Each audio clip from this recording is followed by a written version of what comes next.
year. Sorry, we start.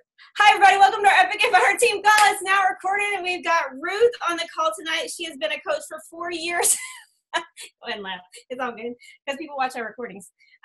She is a 15-star diamond coach. She's a 2017 top 10 coach and placed number 3 in the company out of over 400,000 coaches.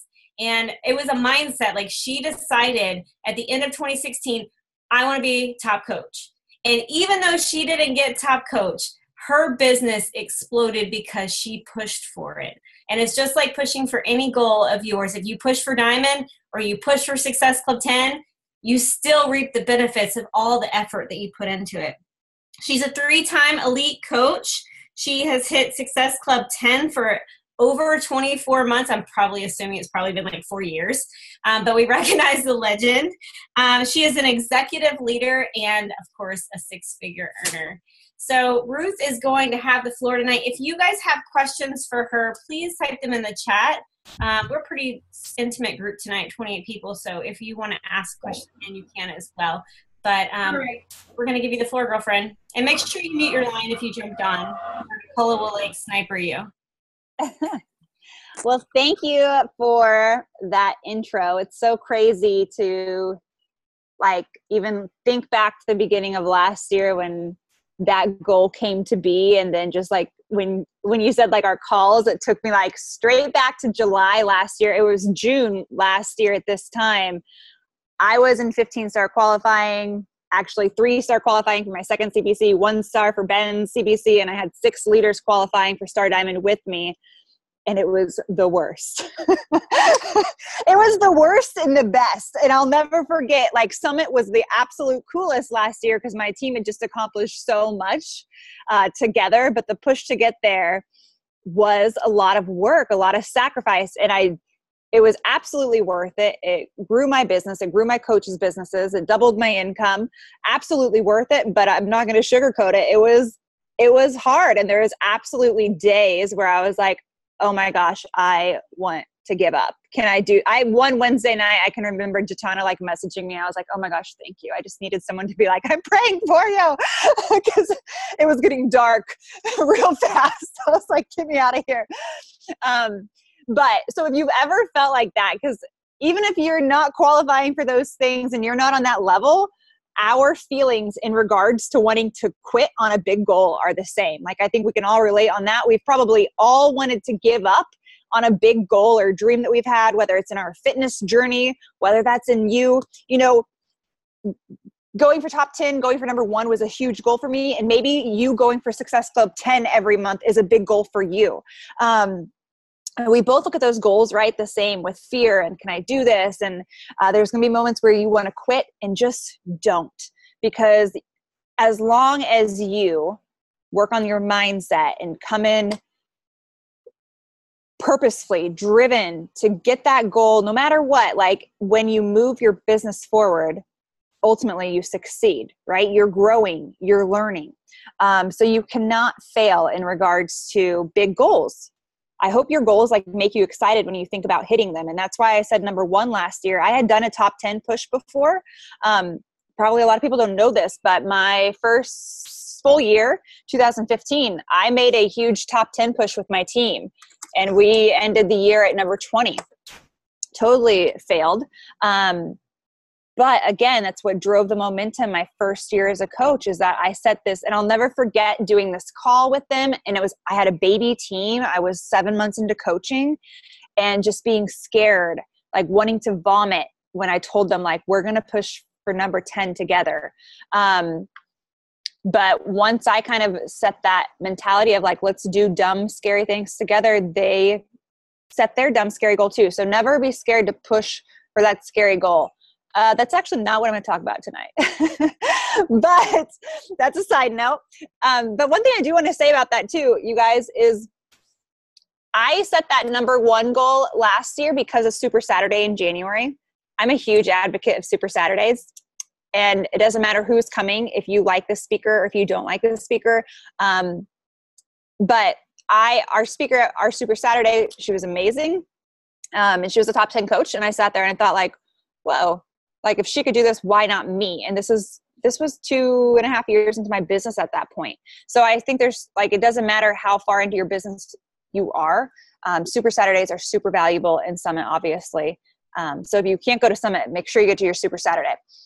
Yeah. So I'm going to tell you a little bit about me, but then I actually want to talk to you guys. I'm going to tell you what not to do, things that I've learned in regards to inviting and messaging people and having conversations. This is kind of a passion of mine, conversations and how we connect and relate and invite people to the business opportunity or the coach or the challenge groups, because prior to contrary, I believe people aren't rushing and banging down my door to join my team or to join my challenge groups. I do not make a post and 20 people comment on it and they want to join me. And if they do comment, half of them are customers already. So I have to work my business still to this day in regards to finding new people, connecting with new people, inviting new people, and really having conversations that matter so they commit to my challenge groups or commit to my coach opportunity. So that's what I'm going to talk about. I'll tell you a little bit about me though. I'm from a super, super small town in Kansas called Leroy. There's 500 people in Kansas in my little small town. And then I went to Kansas State. And honestly, I became a teacher right off the bat, because I didn't think I was good enough for anything else. I had dreams of being trading spaces, interior designer. But when I thought about that, I was like, I'm not good enough to do that. And I didn't think I was capable of big things, really for a really long time. And so I got into teaching because it was achievable and it was a super low bar, right? A small town had teachers too. And I don't mean that in a bad way, but I saw teachers growing up. So I was like, oh, I can be a teacher because I've seen people do teacher stuff. So I became a teacher, and then I racked up a ton of student loan debt, and I was just buried in debt with my student loan debt. And then I married my husband he's a veterinarian. So he had massive mounds of student loan debt. I didn't actually even calculate this until a year into Beachbody. I didn't even look at this number. I never put it together because I was so scared of it. But when I calculated a year into Beachbody, we were $245,000 in student loan debt alone. And I'd never calculated it before because I was like, we're never getting out of this. It's going to be here forever. I don't want to look at it.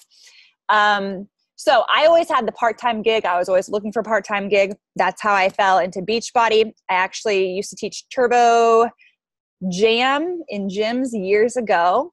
In 2010, I got on teambeachbody.com and wanted a free coach to get me fit for my wedding. And he never contacted me. Probably a blessing because I wouldn't have been ready then. I would have crashed and burned maybe in this business had I tried then.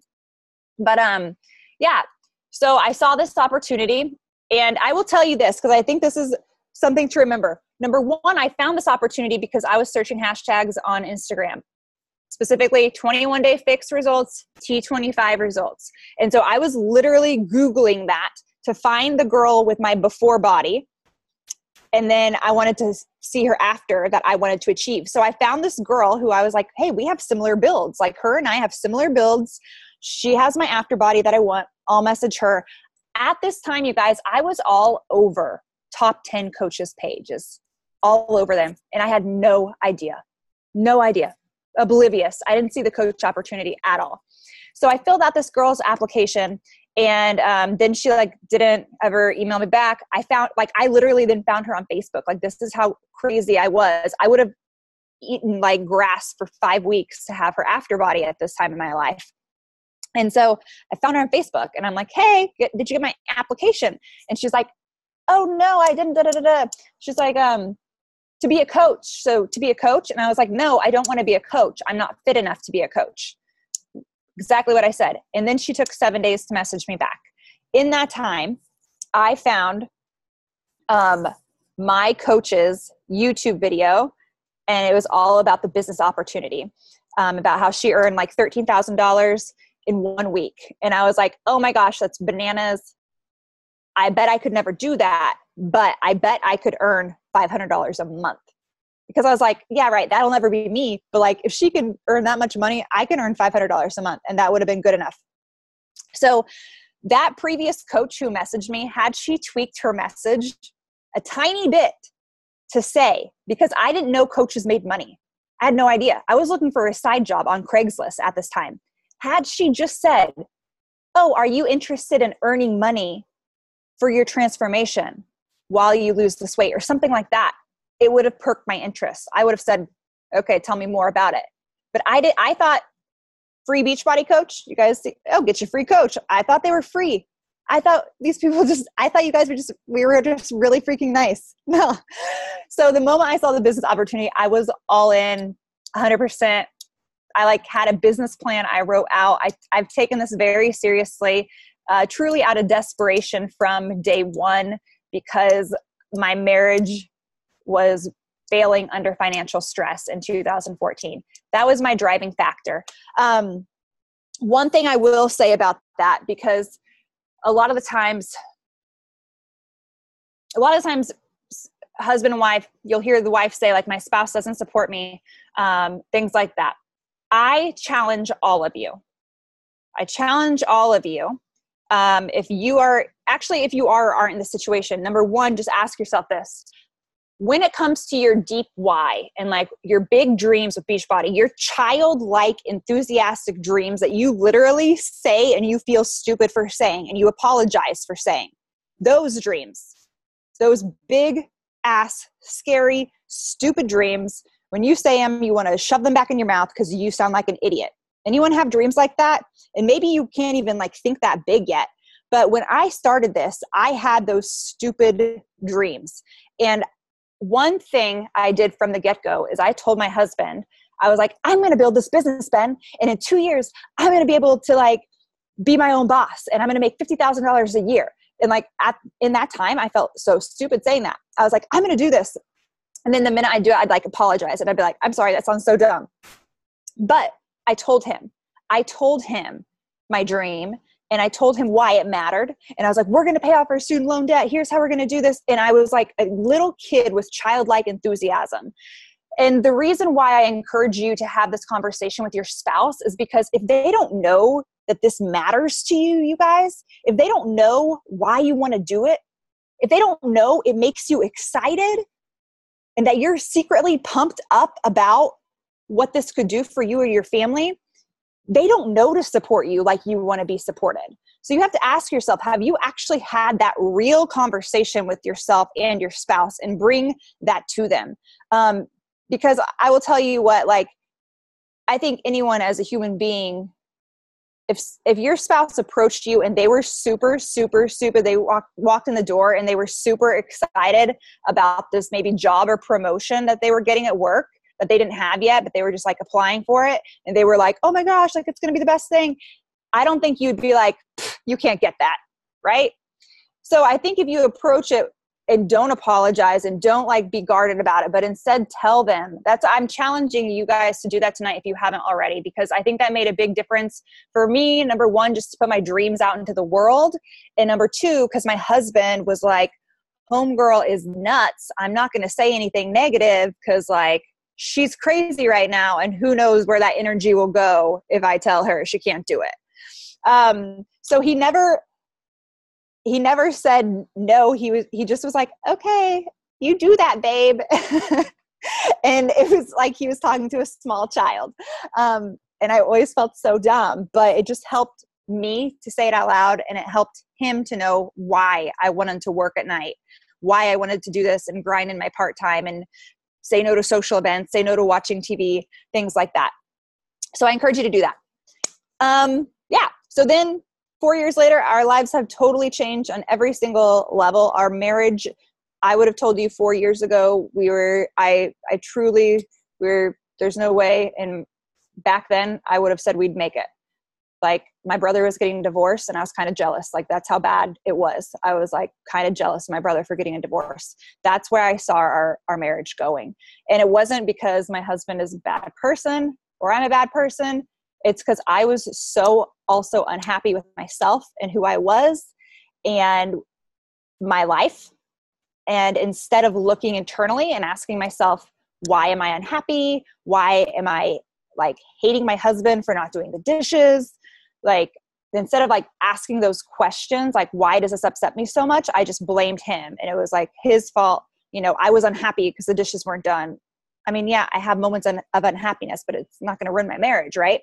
And so I wasn't taking any ownership for my life before Beachbody, and it gave me ownership. And instead of placing blame, I started asking myself what I could do to change myself internally, as well as externally, and as well as financially in regards to building this business. So I'm not going to go into the internal stuff, but I did do a national wake-up call on Monday. If you have questions about that, you can hit it up over there, because all of that will help you do exactly what I'm going to talk about.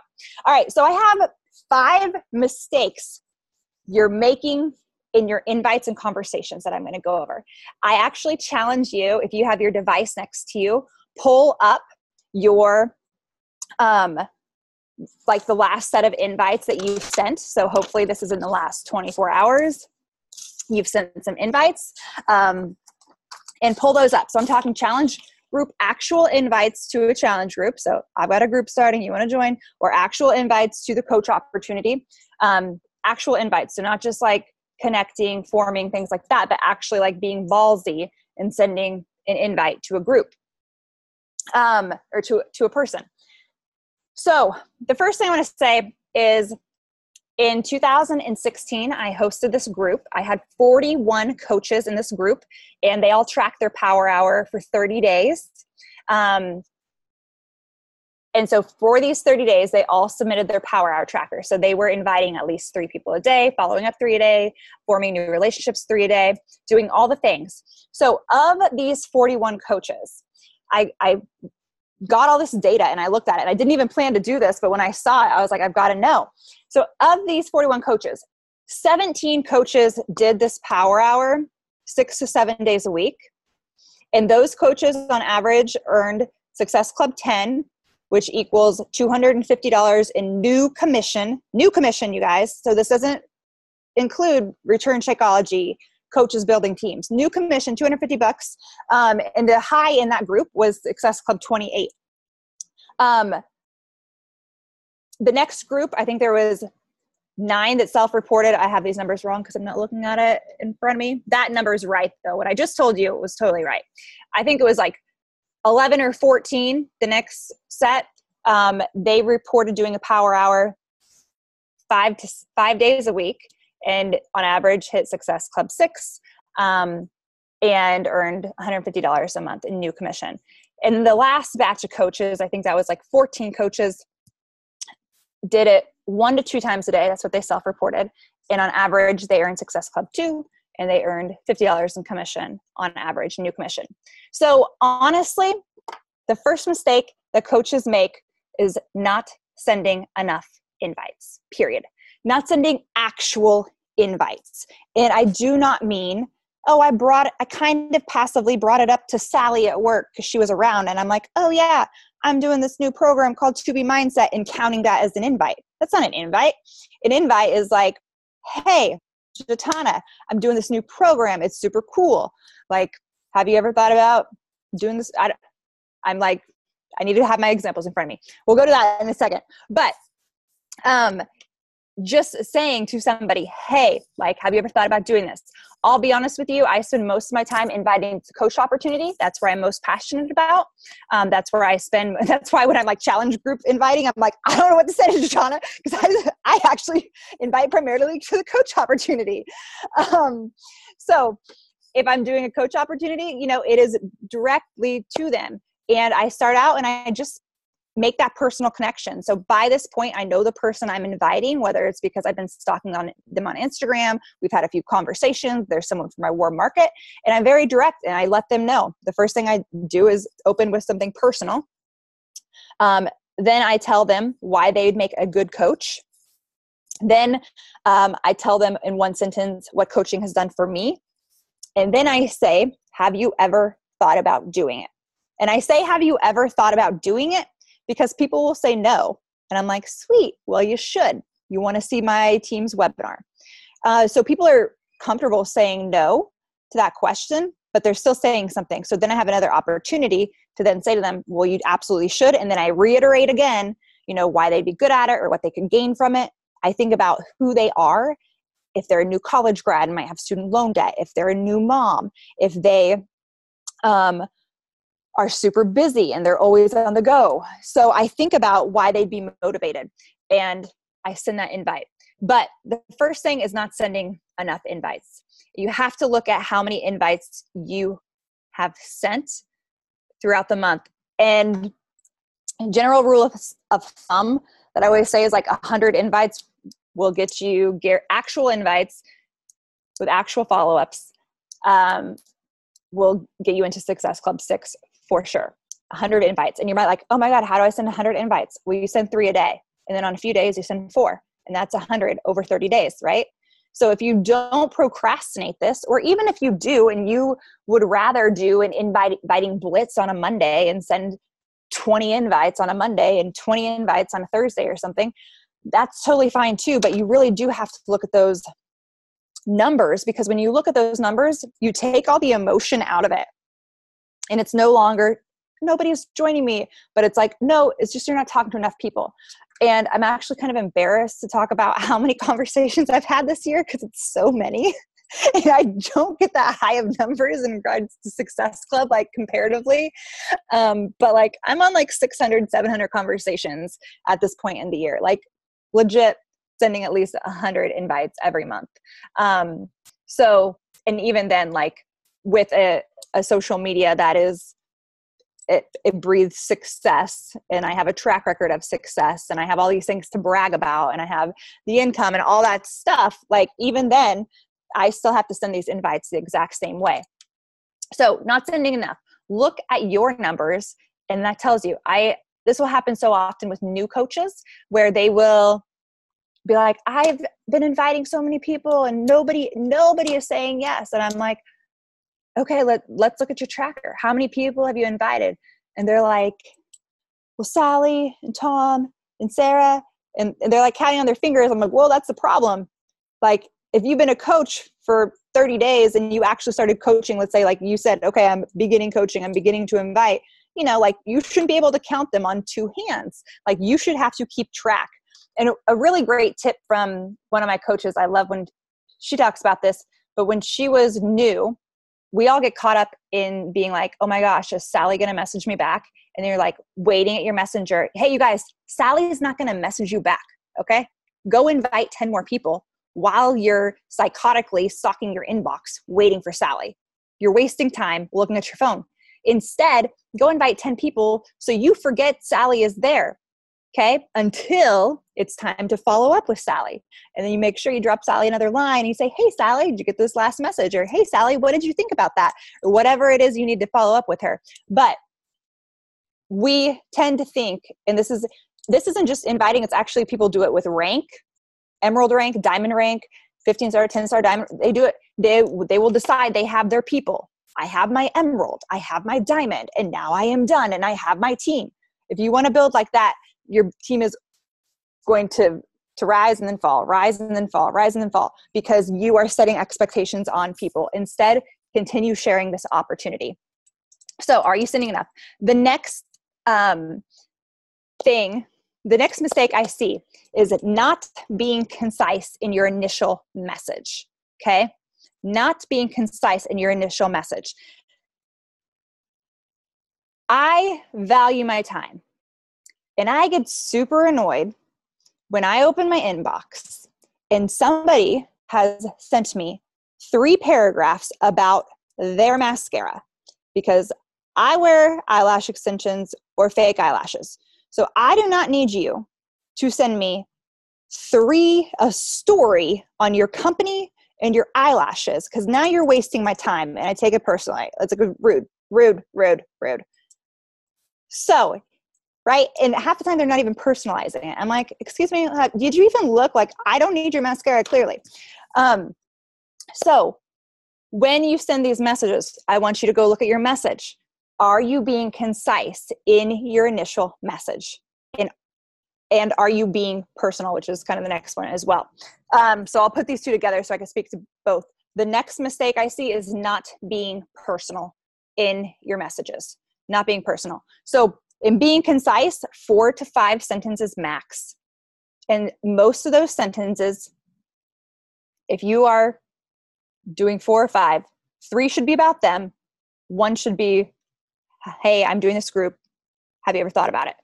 So really, it should all be about them. And again, I'll say what I said earlier. I insert something personal about who they are, just like a general, nothing invite related. So first sentence is just something about them, their life, a question, how you doing, whatever it is. The next is why I think that they would love my group or my challenge or my coach opportunity, what it's done for my life, and then I end it with a question. It's like 4, 5 sentences max. Super easy, super fast, right? So once you get good at this and once you've been fostering relationships, it's very easy to ask these and send 10 invites in 15 minutes. You can do it sitting on the toilet, right? So when you're hiding from your children in the bathroom, just send those 10 invites. So are you being concise? If it's going over 5 sentences, you need to reevaluate and chop it down, because you guys, honestly, they don't need to know To Be Mindset. It comes with a tracker and there's an app and there's a group and I'm a coach. They don't need to know any of that stuff at all. Maybe To Be Mindset isn't even what they need, which leads me again to 3 is making it personal for them. So in my messages, when I ask them, have you ever thought about it, coaching? And if it's a challenger, the question that I usually lead with is, are you working towards any health goals right off the bat? And even if they message on my social media, like they drop their name or whatever, they want information about my next fitness group, I always begin by asking about their personal goals, always, in regards to the challenge group. Okay. So, yeah. Why they would enjoy it, what it will do for them. What was the first one? Just something personal. So like, I'll look at their profile and see like if maybe they went on vacation, like, oh my gosh, your trip looked amazing. I was just thinking about you. You popped up in my timeline. Okay. I'm starting this health group. Here's why.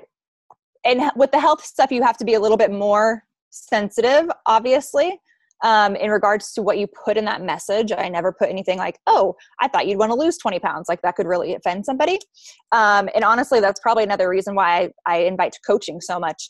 But if I am asking about challenge groups, it is, do you have any health goals is always what I end with. And it's what I open with if they tell me, if they comment on a post, because that's usually how I get my challengers. There's not very many of them. I probably enroll 4 new challengers every month, to be honest with you. And so I ask about their health goals in that. And in doing that, especially with challenge group messages, this helps me get to know them. It helps me get to know what program they might need. If they need To Be Mindset, if they need Lift, if they need 80-day obsession, everybody's a little bit different. But along with this, making it personal, ask questions. Ask questions about their life. What have you done in the past? Do you work out currently? What are your current nutritional habits? What's your biggest hang up with food? And this leads me into mistake number 4 is coaches do not end every message with a question mark. Every single message I send to somebody has a question at the end of it. And so a lot of the times, if you don't do this, especially as a new coach, you're not giving them a reason to respond. And then they're like, well, no one's messaging me back, or no one wants to join me, or like she fell off the face of the earth. Well, no, you didn't ask her a question. So why should she respond? You've got to ask the questions. So I always end every single message with a question. And in the beginning, it's pulling back layers from them with those questions I just said to get to know them better. So what are your biggest food hangups? What type of workouts do you enjoy? And I'll just pick whichever one fits best with our personal conversation in that. And just ask 2 or 3 questions so I get to know them better. And so that way, when I'm responding with our program information, I can personalize, even though I use scripts for everything in regards to 80-day obsession. Here's a script I use, but I'm personalizing that first intro to them specifically based on the questions I'm asking them. Always, always, always. And taking time in this to actually read and respond and empathize. I have seen it where people are busy. Everyone's busy. I'm busy. I've done it before. But, coach will send me their screenshot and the woman will be like, I want to lose 20 pounds. I can't fit into my pants anymore. And the coach responds with, okay, cool. 80-day obsession. You're going to get XYZ, 1, 2, 3, da, da, da, da, da. And like, they don't even empathize and say, oh my gosh, I'm so, that sucks. I have been there. I remember that feeling. It wasn't fun, but I know that this is going to work for you. I know you can do it. Let's do it together because I've been in your shoes before and I want to show you how you can do this. Now, here's one tool, 80-day obsession, that I really think is going to take you to your next level, and then tell them the details of whatever it is in regards to whatever they need to meet their goal. But you've got to relate to what they're saying in every message. That's the scripts, all that stuff that we have in our new coach trainings. It's all awesome, but none of it works if you don't make it personal to them. You're asking them to join you for a very personal journey. Weight loss, coaching, which is terrifying. It's super, super scary, right? And so they need to know you care about them and you're connecting with them, and they feel like they can trust you to cheer them on over their next 3 or 4 month journey. And that takes trust, and you build that in this personal connection by asking questions and then relating and empathizing in every message. Now, the last one, am I on 4? Yep, I'm on 5, yes. The last, number 5, not going in to ask for the sale with confidence. And this is where most people botch it. Not going in to ask for the sale with confidence, okay? Even if they ask you for price, because obviously they're going to, or maybe you're going to offer it up, depends on how you do it, I guess. I always offer up the price before I ask for the sale. But when I ask for the sale, I am super confident. And here are a few bonus tips in this. When I do this, I approach in a way that assumes they are joining me. So what I actually usually say is, are you ready to do this? Are you pumped up? I will say, I'm super excited for you. Are you ready to do this? Then I learned this from Brendan Burchard, High Performance Sales.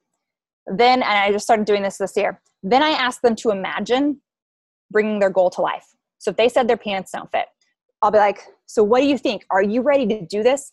Can you imagine fitting back into your skinny jeans and how good you're going to feel when you do that? You're going to be walking with so much confidence. And then I will say to them, next bonus tip, I have 3 spots left. Are you ready to enroll? Okay. You've got to have confidence when you ask for that sale. I challenge you to start telling them to imagine it. And it kind of does feel weird in the beginning. You're like, this is super weird. But they do. They're going to imagine it. They're going to be like, oh my God, I could fit in my skinny jeans again. I didn't even think I could do that anymore. And then you're going to create urgency. You have to create urgency, because has anyone on here ever been shopping online and then you see a squirrel, and then a week later you're like, where is my dress that I ordered from Lulu's? Where is that freaking dress? And then you realize you left it in the shopping cart and you never checked out. I do that all the time. And I'm like, why aren't you emailing me and telling me I left something in the cart?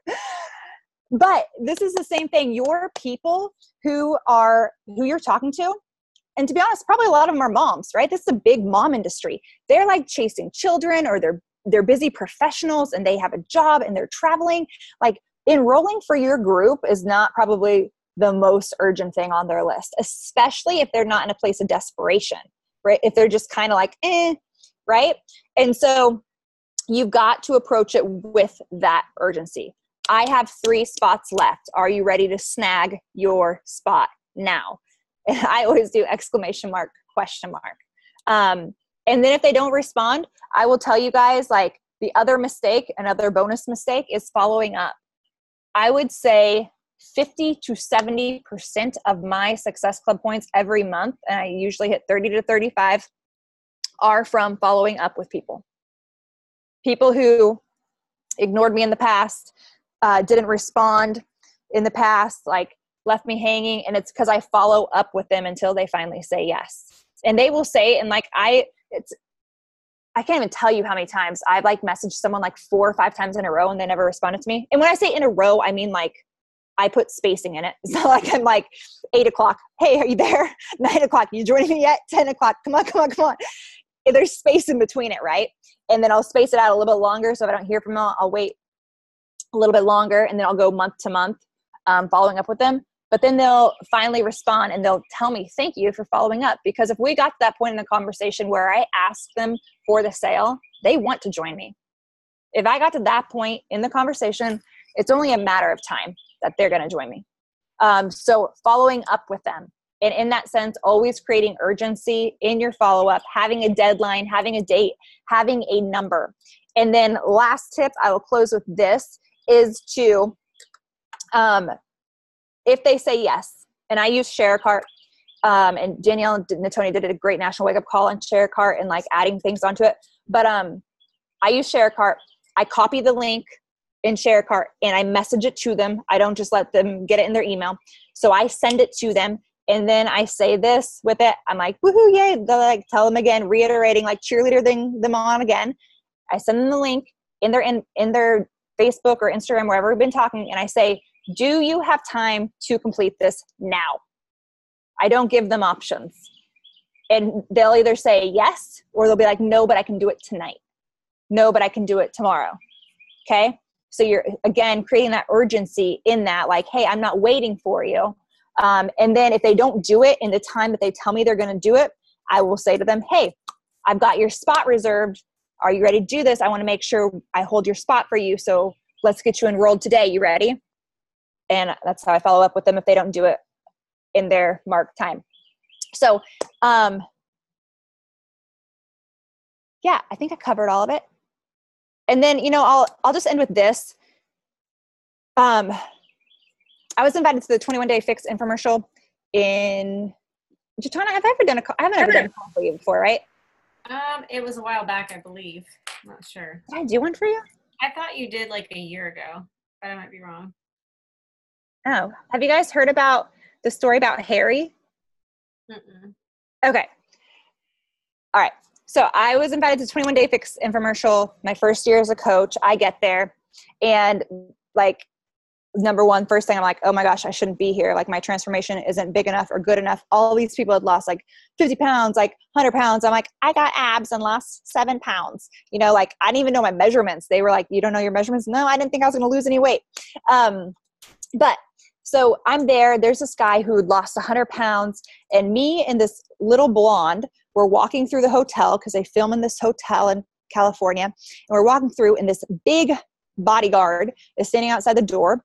I call him Harry, and he's like 6'4", and I don't know, like my husband is 200 pounds, and I'd say this guy is 325 pounds. Massive man, linebacker of a man. We're walking by, and he goes, hey, ladies, will you please be quiet as you walk by? They're filming in there. And we're like, oh, are they filming for the infomercial? Who are they filming? He goes, I don't know, but it's this guy, and he's crying a lot, and I don't know what's going on, but it's getting heavy and deep, and this guy's crying. And we're like, oh, is it so-and-so? Because we knew all the cast members at this point. And he's like, yeah. And we're like, do you know his story? He's like, no, I don't know his story. So we told him about this, this man's story. And he was a father of 2 young kids, 6 and 7. And he would go to work every day. And on the way to work, he'd get McDonald's.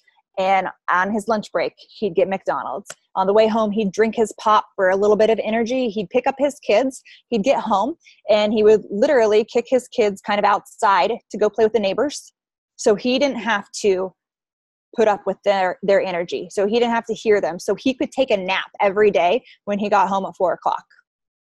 He found 21-day fix. He lost 100 pounds, and it radically changed his relationship with his kids, radically changed the relationship with in his marriage with his wife, just changed every part of who he was. So Harry is listening to this, and Harry is like, oh my gosh, like, are you kidding me? This guy is like, he sounds exactly like me. He sounds exactly like me. Now, here's the thing. The guy that was being interviewed, me and this blonde girl were like coaches, business coaches. We're like, yeah, so if you want to do 21-day fix, we can get you hooked up. Like super like enthusiastic new coaches. And the guy in the room who lost 100 pounds, He was a discount coach. He was on the fence. He didn't know if he was good enough. He didn't know if he could inspire people, if he could be the person to change someone's life. But the minute that guy walked out of the room, Harry flipped out. And it was like Harry saw Brad Pitt and he's like, oh my God, guy, you've got to tell me, what did you do? What did you do? Like, show me what you got to get me hooked up with whatever you did. I want to do it. Harry did not want me or this blonde. We weren't his person. We weren't his story. We weren't his motivator. And so whenever you go to invite somebody, it doesn't matter who else in the world is around. It matters that you are asking them and you're giving them that option, because I'm not right for everybody. Jatana's not right for everybody. Everybody needs somebody different. And you can absolutely be that person with your story. And I often think to this day, I always think to this day, what happened to Harry? What happened to Harry if that guy didn't have the nerve to reach out? If that guy was too scared to share his story? If that guy was too scared to send that email because he didn't want to sound salesy or pushy, or he didn't want this guy to think he was just trying to sell him something? Where is Harry at right now? Everybody has a Harry in their life, and I want you to invite them tonight. That is it. That's amazing. Oh my gosh. I try to take notes and I'm like the worst note taker in the world. Like, it's all botched. I hope somebody took really good notes. Kelly's shaking her head. She's ashamed. But oh my gosh. Okay. So I wish I had every bullet point. I'm going to have to re-listen to the call to get all those little lines that you gave. And people were like asking, what was number 2? What was this and that? I see Shelly shaking her head. So to not rehash anything she said, is there any questions that you guys have? Let me check the thread here and see if there's any questions either about what she said or whatever you want to ask. All right. Rebecca asked, if you have time, can you share how you, this is totally off different topic. That's okay. I would love to know too. If you have time, can you share how you onboard new coaches? So if you are signing so many coaches, and assuming that you are, how do you know who, Who truly wants to build? Yeah, you're reading it. Okay. Truly wants to build versus being a hobby coach. Absolutely. So I typically enroll about 15 coaches every month. And that's a slow trickle in. So usually it's like, if you spread that out, however many it is a week. But I have a process, and I have my new coach onboarding calls at a set time every Tuesday. So when I send the new coach welcome email, there is an about me form. And on that form, it's just a Google form. And I'm happy to share it. It just asks them questions about them and their goals, right? So do they, are they doing this for fitness, for business, So that type of thing. So that's how I get to know kind of what their goals are and what they want to focus on. So that helps me really know where to zone in on them. Then the call is on Tuesdays. It's always there. So I'm reminding them about that so they can hop on that. And then I also have a coach thread for 2018 coaches. I started this year. I heard Bonnie talk about it 2 years ago. I should have just done it then because it's amazing. Mm-hmm. So I have a coach thread with all 2018 new coaches. And in that, there's just like our little community cheering each other on. And then additionally, with my new coaches, I have it set up to check in on them individually, one-on-one every week. So that's set up, and I do have an assistant that helps me keep that organized so we can get that message out, and then I take it after they respond back to make sure that I'm touching base. But I'll be honest with you guys.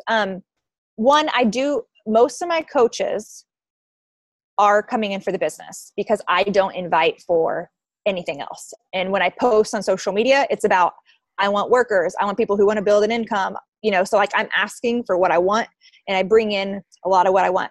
Even with that, okay?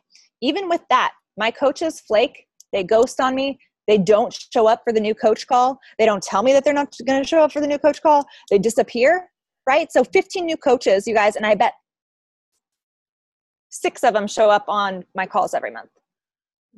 Okay? Like on my getting started right calls. So that lets me know if they want to build a business or if they're a hobby coach. So that's kind of my onboarding process. I'm always there for them. It doesn't matter if they just want to do it for a hobby. They just want to do it for their own health and fitness journey.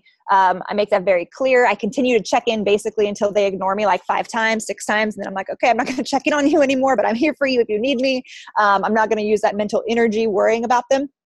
But that's how I do it. Does that make sense, Rebecca? Any other questions about that?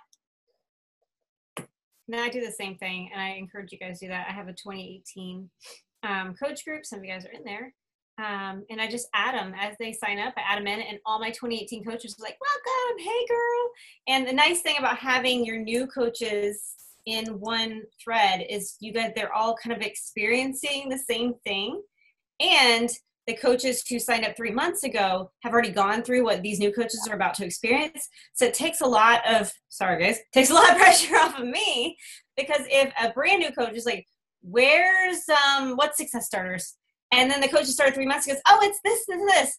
And they help each other out. So definitely encourage you guys to do that. Even if it's just 3 people, get started in that habit now. Yep, absolutely. And the cool thing is too, is like, they will share something. They'll be like, oh my gosh, it actually worked when I did this. Or like one coach who's kind of been slow to start, she didn't hit Success Club her first few months. She kept chugging along. Now she's hitting like 10, 12 every month. And she's like, keep following up. It's working, So it's cool for them to share their success stories in that thread. Because then I could say something a million times and like bang my head against the wall, trying to get them to do it or understand it. And hearing it from someone who's in their position, who feels their current fear, resonates so much more with them. But I will tell you, like 15 coaches is not a lot of coaches, to be honest with you. It's not, especially when you have a system, it's not so many because of how many people don't show up at the end of the day. And it sucks that it's like that. And I'm absolutely very present. And I'm like, hey, are you getting on this call? Are you going to be here? But like, the reality is people just get scared, really, I think is most of it. All right, let's see what else we got. Yep, I add them all to my new my team page. I do. Any other questions? Do you have questions about inviting or anything else for Ruth? Kelly, are you about to type something? You look like you were leaning in. You guys can unmute your line. Oh, here we go. Shelly said, it's honestly good to see that even top coaches are dealing with this. I just assume that it's easier for the coaches who've been doing it a while. That's one thing that's never changed. Never changed. And I'm in a top 10 thread, and Bonnie Engel was in there tonight, and she's like, oh my gosh, my coaches just like aren't showing up. Like they're just not here. So no, it's not you. It's not you. It's totally normal. Everyone feels the exact same. But it's kind of, like the same thing with inviting is like just continue inviting to coaching, and then you get to focus on the people who are working. And that does make it a lot more fun when I have a handful of working coaches who want to go. And I'm like, let's go. And anyone can join us at any time. We're not going to leave anyone out. But you've got to be ready to punch your fears in the face and commit to this hour, 2 hours a day. But if you're in for that, let's do this together. Love it. One of my favorite things that you said, oh, sorry, just go ahead, Rebecca. I was looking down, sorry. So what I struggle with is like people I'm reaching out to or connecting with that I don't know them at all. Like I have no connection to them, but like I see something, and I guess I have a hard time with it feeling impersonal, or like they're kind of like, why are you talking to me? Like, I don't know you from Adam, like, and so how do you make it feel personal? And I don't know. Yeah, totally makes sense. Are you talking about on Insta or Facebook or both? Both. I personally love Insta for this. So I'll kind of talk about that method because that's pretty much almost all I do now. Instagram, I'll find people who I think would be great for my tribe. I follow them. I call it 4-3-2-1. Don't ask me why now that I said that, but I follow them. Oh yeah, here's why. I like 4 photos. I comment on 1 or 2. And if they have an Instagram story, I'll watch that. And then I shoot them a message. And the message says something I like about them on their profile, because I'm inviting my people to join me. So I'm not just inviting Sally Luhu, who I don't connect with, who I don't understand at all. I'm inviting my person. So I'm like, oh my gosh, I love that you drink wine and you work out or whatever it is.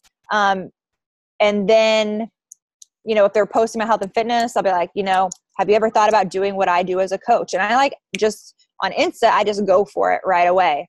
Like I don't even, after I do that 5, 4, 3, 2, 1 thing, then I just ask them like, you're super positive, or you're super bubbly. Have you ever thought about doing what I do as a coach? Because then they're like, no, no, I don't know what that is. No, I don't. Or they're like, no, I could never do that. Or like they'll tell me no. And I'm like, well, here is why you should. So in another very concise manner, I get to then reiterate to them why it would help them and then how it's benefited me. So I basically get it to do that twice when I open this up. Like, here's why you'd be good at it. Have you ever thought about what I'm doing? And then I get to tell them again why they'd be good at it or how it could benefit their life and how it's benefited mine. And I'm like, do you have time to check out like a video that shares the details about coaching? So that's kind of how, like on Instagram, I don't hold back. I just go for it. I think we've all started to really love Instagram because it's a space that is not super guarded. It's a space where people are sharing whatever they're excited about, whether it's family or their hobbies or whatever. And Facebook has been, this is my little hub. This is my family photo album. And so people are very personal there. And so Instagram is honestly really a great place to interact with strangers, and it's okay. It's not weird. Yeah. I would look up, make sure there's nobody unmuting their line. One of my favorite things that you said in this was, imagine bringing your goals to life. That's a huge piece in how I personally invite as well. I make sure I listen really well to what they're saying. I ask the right questions, like, tell me what your fitness goals are. And you guys have heard me say this a million times, but I'll say it again in case there's new coaches on. Tell me what your fitness goals are. How is your nutrition? And what are your biggest obstacles? And when they write out this like 3-paragraph post about their life story, typically that's what it is, all the things, the content that you need to respond is right there in their own words. And you've got to use their own words in response to what you're going to say. Not, oh, good, then you should do 21-day fix and it's going to start on July 13th and you totally should do it. It's going to be so much fun. No. What did they say? They said they wanted to fit in their jeans. They feel like their muffin top's hanging over. Every time they go to their closet, they're so sick and tired of like staring at their closet frustrated, or they just went shopping and nothing fit, or they just had a baby and they cannot get the weight off to save their life. Like all the things that person says, when you get them to open up, use those words and say, imagine your son turns 1 next year. Imagine what you're going to look like at their birthday party. I am going to get you to those goals. We're going to get you there, girlfriend. And next summer when you have your son's first birthday at the pool, you're going to feel amazing. And paint that vision for them.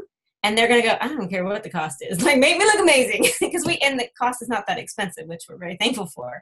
But that they're going to be completely sold when it's their vision and their why, not 21-day fix starts on July 13th.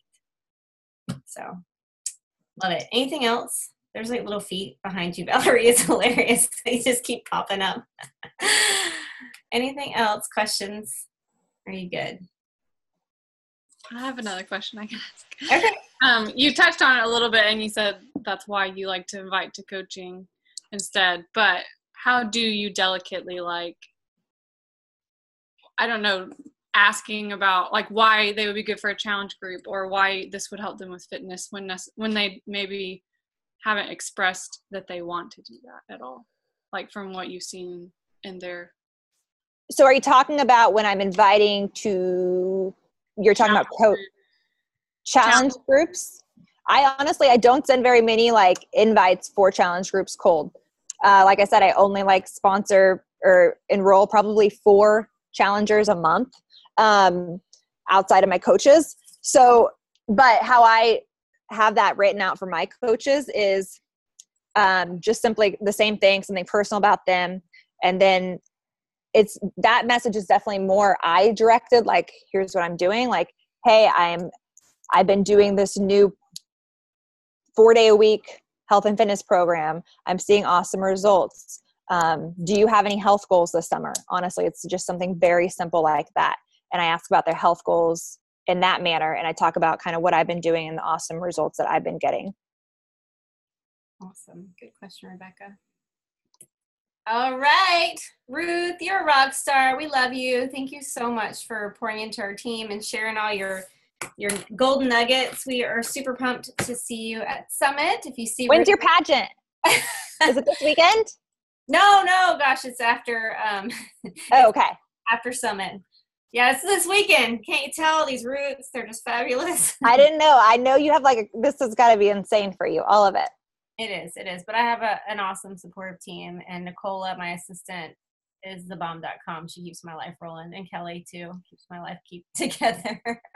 Especially with Summit, you guys, they deserve like a major pat on the back and round of applause when they walk into Summit, Indianapolis. You guys just all start clapping, okay? They made it happen because I feel like I'm losing my mind.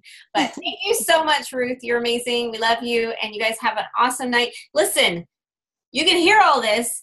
And then if you don't take action and do it, then it's pointless. You just wasted your time. So take action and do everything she said tonight. Re-listen to this call if you didn't absorb it all at one time. All right?